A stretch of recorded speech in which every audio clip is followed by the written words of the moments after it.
सिंगारेनी मुलाजिमीन के साथ हो रही नाइंसाफी के खिलाफ आज हैदराबाद में वाक़ तेलंगाना जागृति के दफ्तर में एक महाधरना मुनक्किद किया गया। एचएमएस के साथ मिलकर तेलंगाना जागृति ने मुलाजिमीन के तहफ़्फ़ुज़ को लेकर एक तहरीक शुरू की है। महाधरने में एचएमएस के कारकुनों और तेलंगाना जागृति के कारकुनों की कसीर तादाद मौजूद थी। कविता ने मीडिया से बात करते हुए कहा कि मुल्क में सबसे बड़ा रोजगार देने वाला महकमा सिंगारेनी है। ओपन कास्ट माइनिंग के नाम पर सरमायादारों को फायदा पहुंचाने का काम किया जा रहा है, जिसकी वजह से सिंगारेनी के मुलाजिमीन का रोजगार खतरे में पड़ गया। कविता और एचएमएस के जिम्मेदारों ने ओपन कास्ट माइनिंग के सिस्टम को खत्म करने की मांग की है। इसी दौरान आज तेलंगाना जागृति और एचएमएस ने सिंगारेनी मुलाजिमीन के तहफ़्फ़ुज़ में एक मुश्तरका मुआहदा किया है। सिंगारेनी कोल माइन वर्कर्स के लिए पहले से तेलंगाना जागृति काम कर रही है।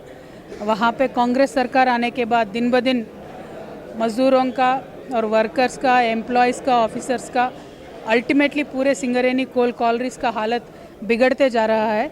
जिस तरीके से कांग्रेस की करप्शन है, जिस तरीके से जो कोल माइन वर्कर्स के वेलफेयर को वो अनदेखा कर देते हैं, इससे हम सब लोग बड़े ही नाराज़ हैं और काफ़ी सारे मुद्दे हम उठा चुके हैं। लेकिन कांग्रेस सरकार की जो नाकामी है, इसको और ज़ोरों शोरों से बताने की ज़रूरत है। इसीलिए हमने एचएमएस एक बहुत पुरानी ऑर्गेनाइजेशन है।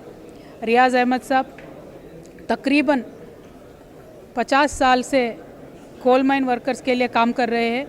तो एचएमएस की जो तजुर्बा है, एचएमएस का जो स्ट्रेंथ है, उनको साथ में लेते हुए कोल माइन वर्कर्स के लिए काम करने के इरादे से आज सिंगारेनी जागृति और एचएमएस का अलायंस हुआ है। और इस अलायंस के वजह से सबसे ज़्यादा बेनिफिट कोल माइन वर्कर को मिलेगा, ऐसा मैं मानती हूँ। और इसके लिए ही आगे चल के हम काम करते रहेंगे। Thank you. देश में एक ही एक इंडस्ट्री कोल इंडस्ट्री है।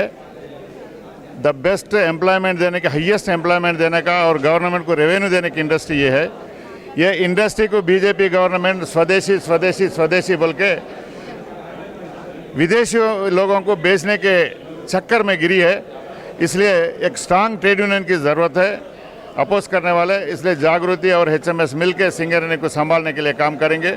सिंगारेनी बच के रहने से सिंगारेनी में हाईएस्ट एम्प्लॉयमेंट आएगा, अनएम्प्लॉयज़ को एम्प्लॉयमेंट मिलेगा, हाईएस्ट रेवेन्यू गवर्नमेंट को मिलेगा। ऐसी कंपनी दुनिया में कहीं भी नहीं है, ये एक ही इंडस्ट्री है। इसको बचा लेने की जिम्मेदारी हम सब पे है। उसको बचा लेंगे, करप्शन दूर करेंगे। नॉन पॉलिटिकलाइज हो गई कंपनी, पूरी फ्री इंडिपेंडेंट इंडस्ट्री है ये। इसमें पॉलिटिकलाइज होने के बाद पूरा करप्शन बढ़ गया। करप्शन ख़त्म करने का काम करने के लिए हम लोग मिल के काम करने के लिए जागृति और